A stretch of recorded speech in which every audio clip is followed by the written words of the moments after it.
இந்த பாப்பா சொல்றவனு கேளுங்களேன். தளபதி விஜய் சிஎம் மாமா, நீங்க தானே சொன்னீங்க ஒரு டைம் நான் சொல்றது கேளுங்க, அடுத்து நீங்க ஒவ்வொரு டைமும் சொல்றது கேட்கறேன்னு. இப்ப நான் சொல்றது ஒரு டைம் கேளுங்க ப்ளீஸ். இந்த தண்ணிய பாருங்களேன், இது நார்மல் தண்ணி இல்லைங்க, இது கெமிக்கல் கலந்த தண்ணிங்க. இதுதாங்க எங்க ஊர்ல இருக்கிற நிலைமை. இந்த தண்ணியை பார்த்தா உங்களுக்கு நிறைய தெரியுங்க. இது நார்மல் இல்லைங்க, இது கெமிக்கல் கடந்த டாக்ஸிக் ஃபார்ம் நரங்க. நிறையால என்ன எஃபெக்ட்னாலங்க நீங்க கேக்குறீங்க. ஸ்கின் அலர்ஜி விவசாயம் சுத்தமா பண்ண முடியாதுங்க.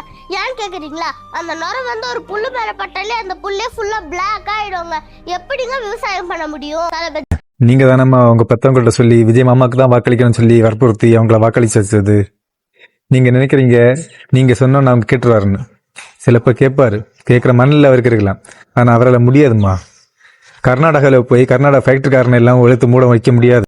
கர்நாடகா முதலமைச்சர்கிட்ட போய் சொன்னாலும் அதுக்கு உடனே தீர்வு கிடைக்க காரியம் இல்லை. அதனால அவங்க சைலண்டா தான் இருப்பாங்க. அது எல்லாத்தையும் மீறி அண்ணனோட பணம் ரிலீஸ் ஆக போகுது. இந்த நேரத்துல அவங்க கர்நாடகால போய் தப்பா ஏதாவது வாய் விட்டு அதெல்லாம் தேவையாம்மா? நடக்காத காரியம்மா. உன் படிப்பை பாரும்மா.